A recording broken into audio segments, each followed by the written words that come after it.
Yo quiero compartir en este momento, quiero hablarte de la compasión, el significado de la palabra compasión, pero también la importancia de lo que es la compasión, ¿sí? Y nadie la practicó mejor que Jesucristo, nadie la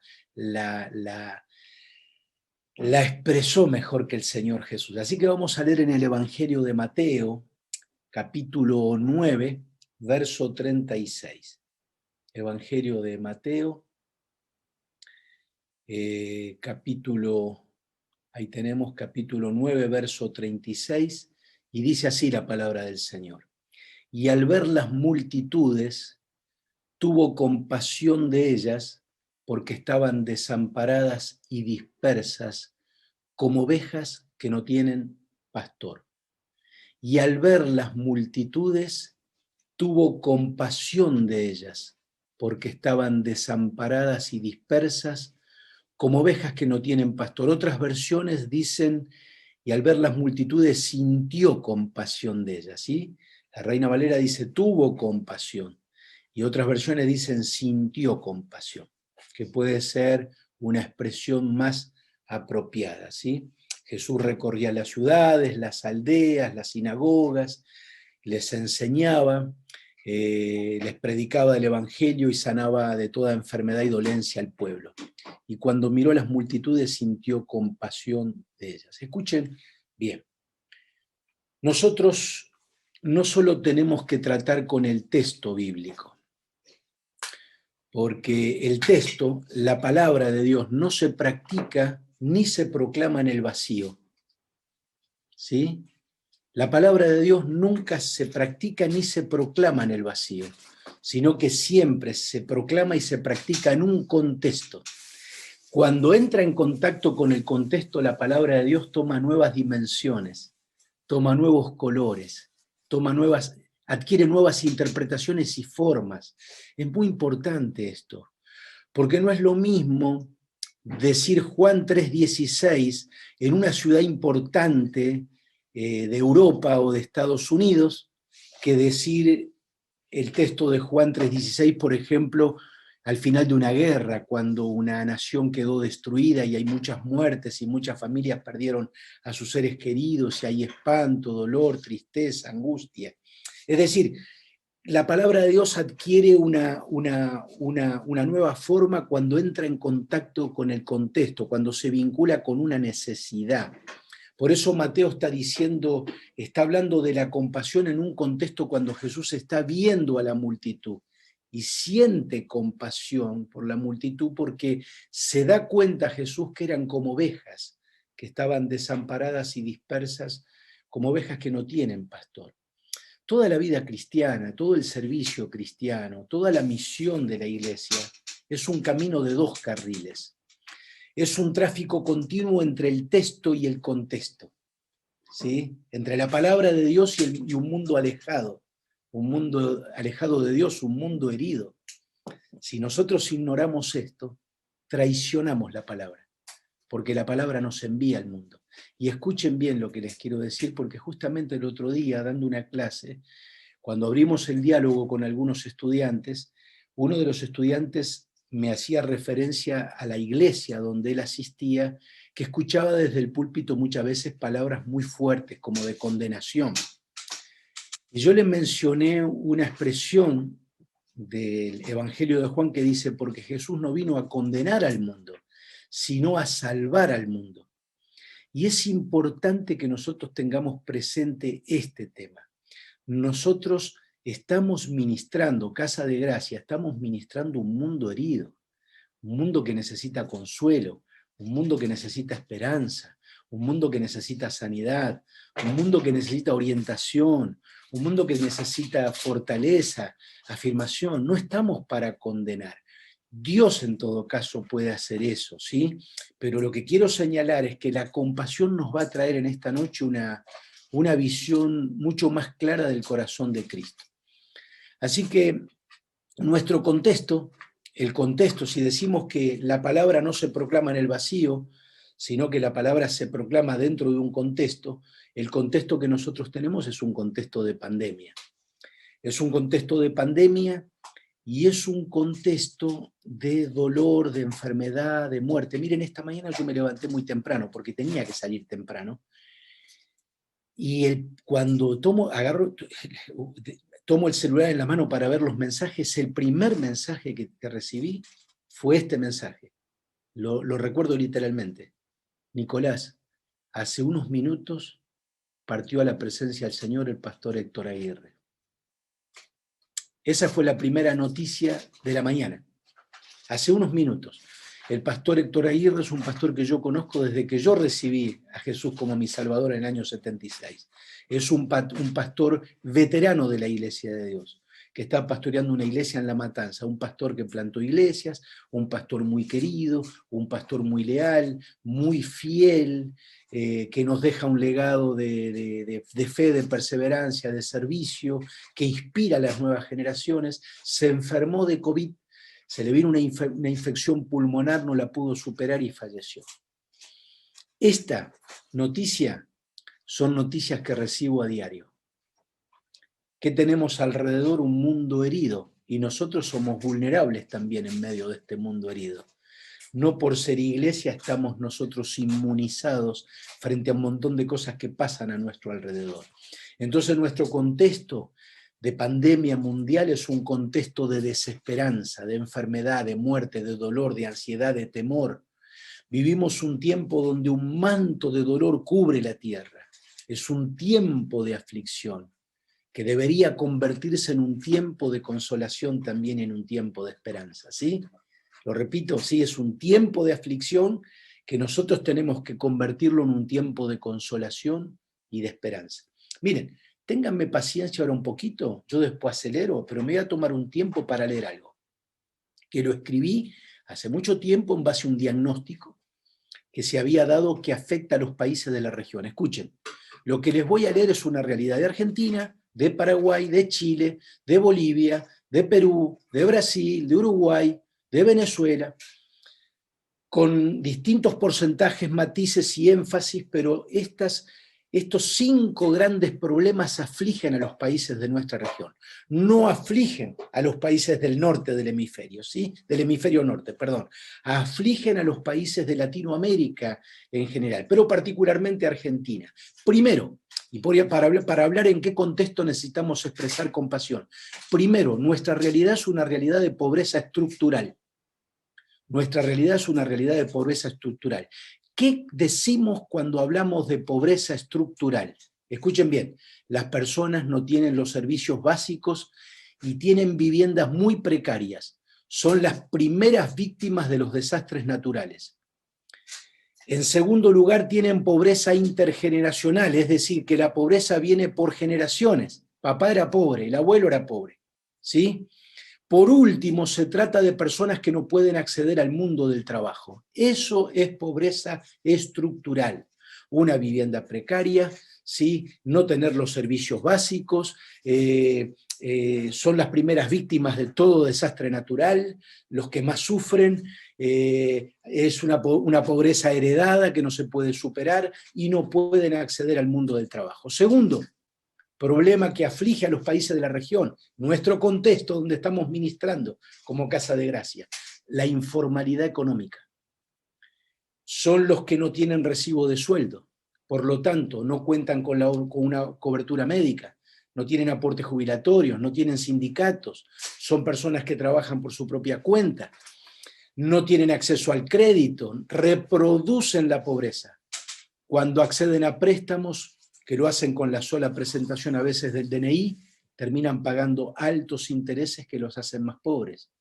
Tercero, nuestro contexto. Y esto no tiene nada que ver con política ni con el gobierno actual ni nada. Esta es una realidad de los países de la región y es algo que viene en Argentina de hace muchos años. Tercero, la desigualdad social. Presten atención, qué importante. En la década del 70, la brecha entre el rico y el pobre era de 7-1. Quiere decir, cada 7 pobres había un rico. Quiere decir que entonces en la década del 70, dentro de todo, había un equilibrio, había una clase media. En 2001 fue cuando más se profundizó esa brecha. 2001, en la crisis más profunda, la brecha fue de 42 pobres, cada 42 pobres un rico. Y en 2013, que es la estadística que tengo, cada 22 pobres un rico. Lo más profundo fue 2001. Así que la brecha es tremenda. Esto trae inseguridad, ya que en un mismo barrio hay desigualdad social y hay casas muy precarias pegadas al lado de mansiones de gente que tiene muchos bienes, ¿sí? Cuarto problema que aflige a los países de la región: los jóvenes entre 16 y 24 años se les conoce como la generación Ni, que ni trabajan ni estudian. Entre 16 y 24 años no logran sostener el ritmo laboral ni la escuela, no han experimentado el método que construye la escuela y el trabajo. Escuchen, qué interesante, la escuela te construye un método, la escuela te da una disciplina, la escuela te enseña a levantarte una determinada... Bueno, ahora estamos con todo el tema de la crisis de la pandemia, pero en términos de la vida normal, la escuela te da horarios, te da una disciplina y el trabajo también.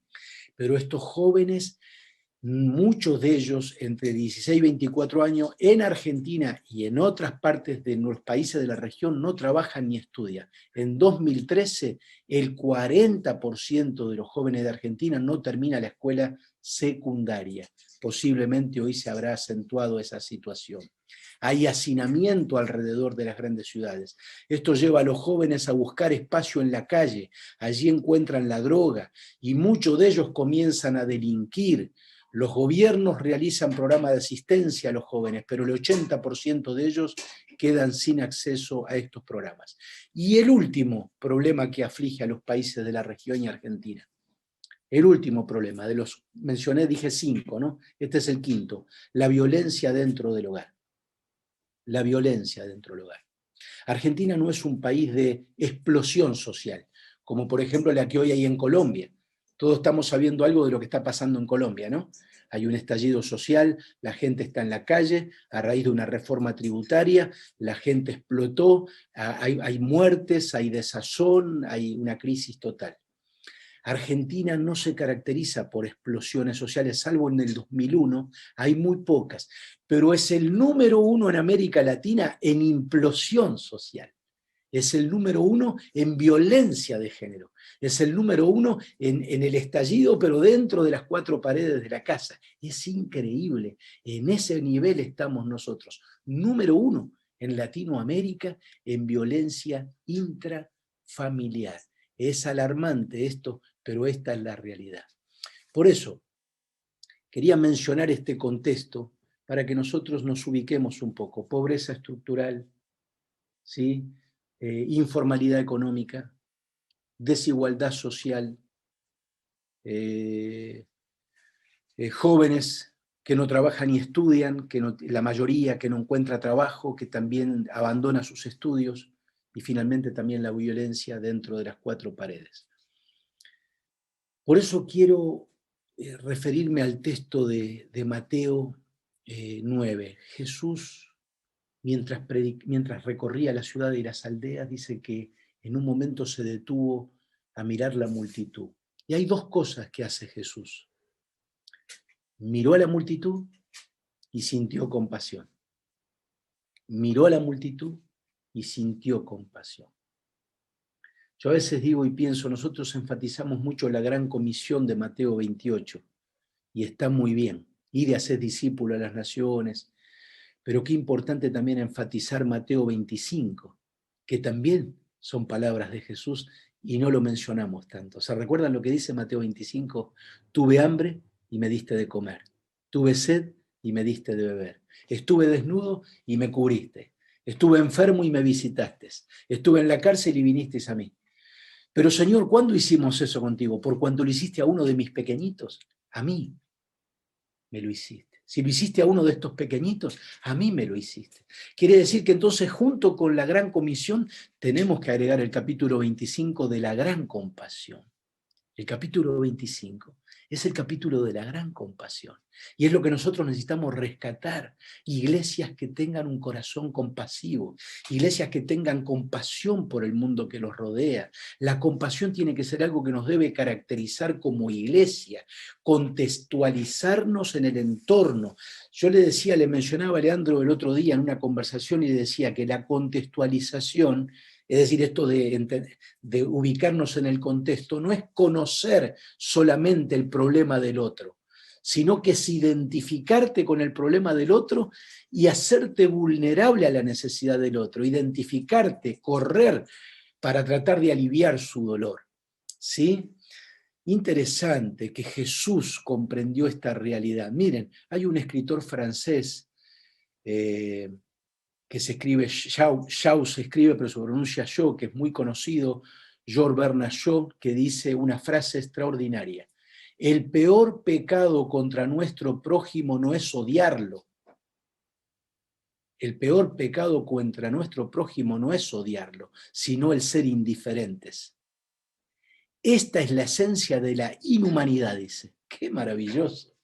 La esencia de la inhumanidad es cuando sos indiferente al dolor del otro. ¡Qué tremendo! Y la indiferencia al sufrimiento y la indiferencia a la injusticia es pecado.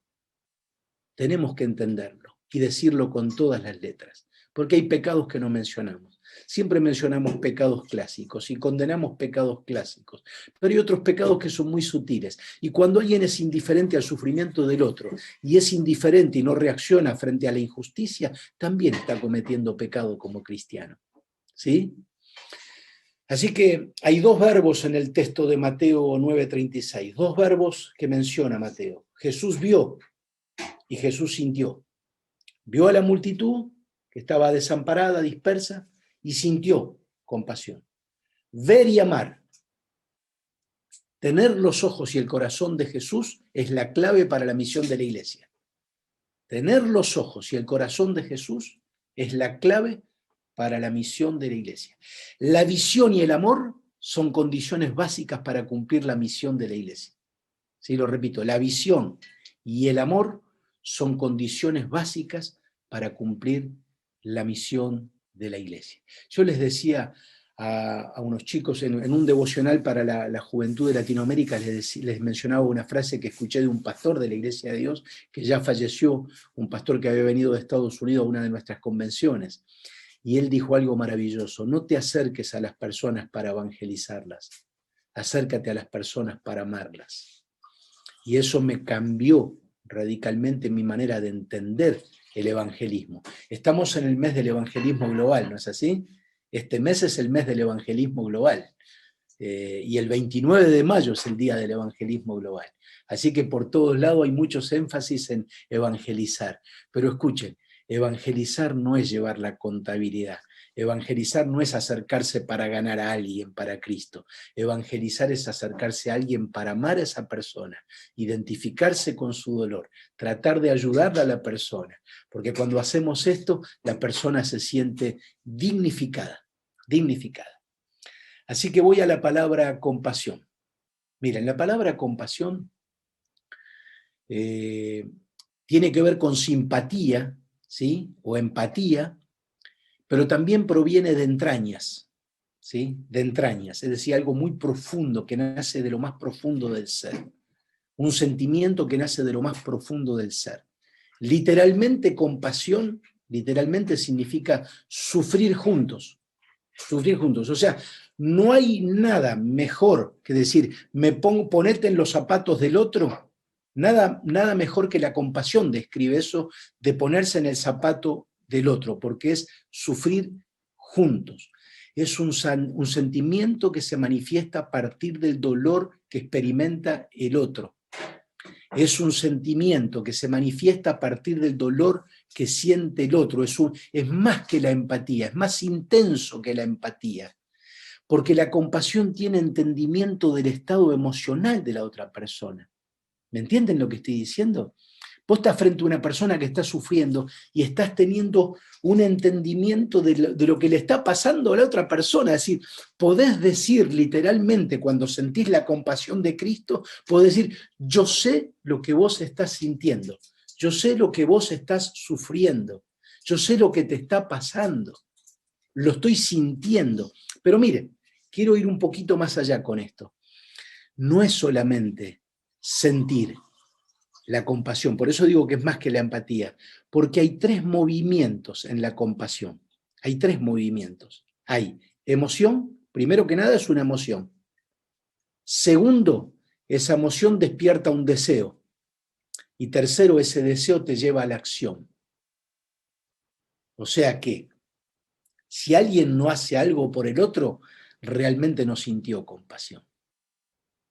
Sintió pena, sintió angustia, sintió algo, se quedó afligido con el tema, pero la compasión se manifiesta cuando la persona realmente pasa a la acción, interviene, se ensucia las manos, se mezcla con el dolor del otro en un sentido literal. Y Jesús, no nos queda duda que sintió compasión por las multitudes porque se mezcló con las multitudes, caminó en medio de las multitudes, ministró a las multitudes porque estaban desamparadas y dispersas como ovejas que no tienen pastor.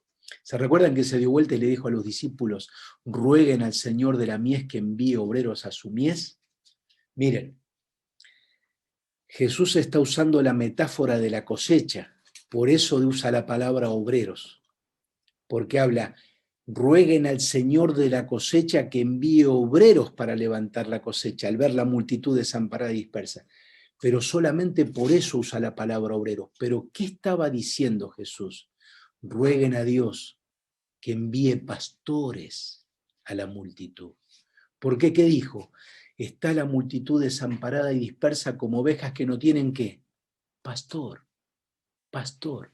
Es decir, lo que nosotros necesitamos es tener un corazón pastoral con el dolor de la gente. Lo que le hace falta al mundo es un corazón pastoral, un corazón pastoral. Yo me acuerdo de una iglesia que vi de otro país que me impactó su eslogan de visión, ¿no? O su frase de visión. Esta iglesia existe para ministrar a un mundo herido.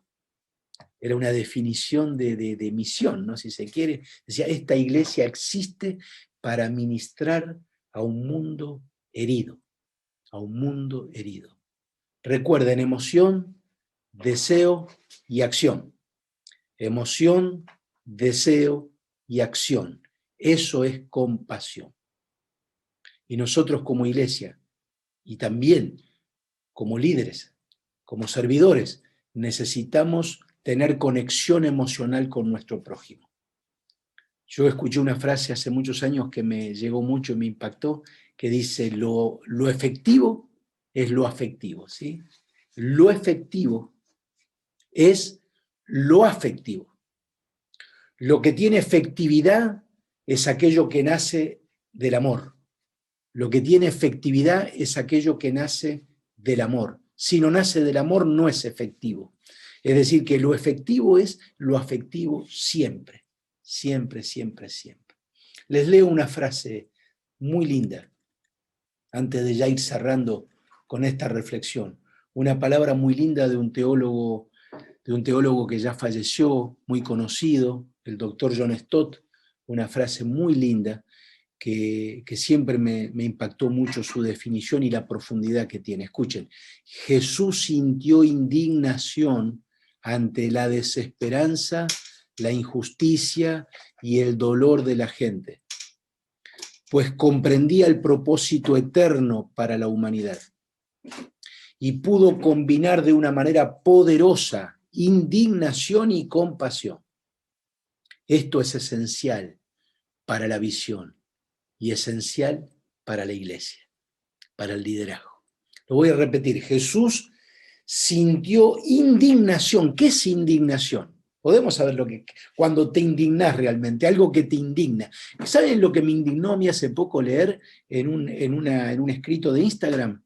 ¿Saben lo que me indignó? una mujer que publicó, una hermana en Cristo, que publicó con mucho dolor que el jugador este que vos habías hablado, Leandro, este jugador de Defensa y Justicia, Romero de apellido, no me acuerdo el nombre, recuerdan que cuando hizo un gol o festejó su campeonato, se levantó, hizo un gol y se levantó la remera y abajo decía, la gloria es para Dios o algo así, la gloria es para Dios. Bueno, ¿saben qué? Le hicieron una multa de $15.000, creo, algo así, si tengo bien no me acuerdo, miren, sinceramente si es 15.000 pesos me parece muy poco, me parece que son $15.000. Le hicieron una multa porque se levantó la camiseta y porque decía la gloria es para Dios, porque mencionaba a Dios.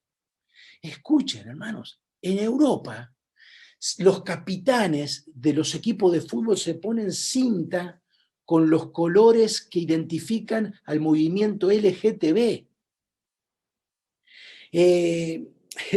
Hacen todo tipo de gestos cuando festejan, se levantan y tienen cualquier tipo de cosas, pero este solamente porque decía Dios, lo multaron. Este es el mundo en que vivimos, ese es el mundo que le espera a nuestros hijos y a nuestros nietos. Esta injusticia, esta discriminación a lo que tiene que ver con la fe. ¿Sí, Leandro?